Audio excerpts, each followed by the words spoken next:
Bonjour les terriens, je suis super contente de vous retrouver. Aujourd'hui, on va parler de comment s'organiser. Je sais que c'est une grande question que vous vous posez. Vous avez sûrement du mal à vous organiser, à mettre des priorités. Vous avez peut-être la sensation que votre vie défile à toute vitesse et que vous n'arrivez pas à développer votre activité de marketing de réseau comme vous le voudriez.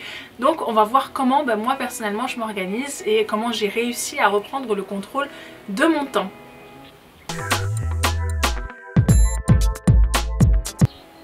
Des temps pour pouvoir savoir combien de temps chaque tâche va vous prendre et pouvoir l'organiser sur la semaine ou sur le mois. Parce que le but de faire cette liste de tâches, c'est vraiment de pouvoir vous alléger votre esprit, de pouvoir faire un vide mental pour pouvoir vraiment vous concentrer sur la tâche que vous avez décidé de faire en premier. Alors bien sûr, ça prend en compte que vous sachiez mettre des priorités, que vous sachiez ce qui est important, faire la différence entre ce qui est important et ce qui est urgent, que vous sachiez aussi éliminer certaines choses qui peut-être n'ont pas tellement lieu d'être ou n'ont plus lieu d'être. Ou est-ce que c'est vraiment essentiel? Est-ce que c'est essentiel pour vous? Est-ce que c'est essentiel pour les autres? Je vous invite d'ailleurs à regarder ma petite vidéo que j'avais faite il y a quelques temps sur apprendre à procrastiner. C'est une vidéo justement où on va un peu contre ce côté procrastiner et on apprend à le réutiliser à notre avantage.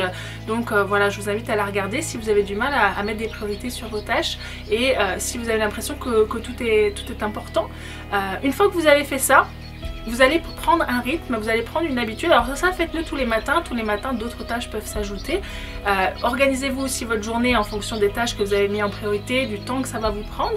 Donc vous mettez en place votre planning, puis vers 10h ou vers midi, suivant comment la journée a évolué, vous avez le droit de faire une revue de votre planning pour voir est-ce que vous avez bien avancé, est-ce que des urgences ou d'autres choses sont arrivées en cours de route et que vous devez modifier votre planning par rapport à ce que vous avez décidé dans le matin. Mais l'avantage de faire ça en fait, c'est que vous allez reprendre le contrôle de votre temps, vous allez redevenir le maître de votre vie. Alors ça va pas se faire en un jour, mais ce sont des bonnes astuces, des bons réflexes, des bonnes habitudes à mettre en place dans votre vie pour pouvoir avoir vraiment cette sensation que vous gérez votre temps, que vous maîtrisez votre temps et que vous avez un impact et que c'est vous qui décidez et non pas l'environnement et le monde extérieur, même s'il y aura toujours des imprévus et il y aura toujours des urgences. Une fois que vous aurez appris à faire ça, ça sera important de vous donner des objectifs, de bien définir quels sont vos projets dans votre vie et de bien avancer sur chaque grand projet de votre vie tous les jours pour vraiment vous sentir heureux et satisfait de votre journée et puis apprendre à prendre du recul. Au début on fait une liste de tâches, on la reprend tous les jours et puis elle s'enchaîne, mais petit à petit à force de faire ça vous allez pouvoir passer à un niveau supérieur, vous allez pouvoir voir d'un peu plus loin votre semaine, puis votre mois, puis des trimestres, puis des années et vous allez par la suite vraiment pouvoir programmer votre année et avoir une vision sur l'année complète. Et plus vous allez pouvoir avoir une vision écartée en fait du temps, et plus vous allez rendre vos années productives, utiles, qui vont vous permettre d'avancer vers vos objectifs de vie, qui vont vous permettre d'avoir la vie que vous voulez. Et si vous ne faites même pas la liste des choses que vous avez à faire et que vous ne regardez pas un minimum combien de temps ça vous prend et comment vous allez l'organiser dans la semaine, ça va être difficile d'avoir une vision sur l'année ou même sur 5 ou 10 ans. Et en fait les personnes qui réussissent ont cette vision tous les ans. Ils mettent en place qu'est-ce qu'ils vont faire dans l'année qui vient, qu'est-ce qu'ils veulent, combien de temps ça leur prend, combien de mois ils pensent que ça va leur prendre pour mettre en place tel et tel projet. Et c'est vraiment essentiel si vous voulez avoir une vie prospère, si vous voulez réussir votre vie et être satisfait, être content de vous et avoir confiance en vous. Alors j'espère que cette vidéo vous a plu, je ne doute pas que vous aurez plein de commentaires, de choses à dire sur le sujet, donc vous pouvez le faire dans les commentaires sous la vidéo. Je serais vraiment intéressée de savoir ce que vous en pensez, comment vous faites vous dans votre vie, comment c'était avant que vous repreniez comme ça le contrôle de votre temps et comment vous gérez votre vie et comment vous gérez votre temps. Donc n'hésitez pas à laisser un commentaire sous la vidéo, j'essaie d'en lire le maximum.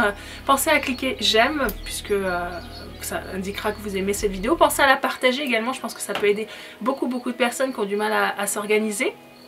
Et puis pensez aussi à vous abonner à ma chaîne si ce n'est pas déjà fait, comme ça vous recevrez automatiquement et gratuitement toutes mes vidéos sur les différents sujets qui tournent autour du marketing de réseau. Voilà, dernière chose, pensez également qu'on peut discuter sur les réseaux sociaux, c'est un bon moyen de continuer cette conversation, de pouvoir avoir un contact un petit peu plus privilégié. Vous pouvez me retrouver donc sur Facebook, Twitter, Instagram et Snapchat, donc n'hésitez pas à venir me retrouver sur ces réseaux sociaux là.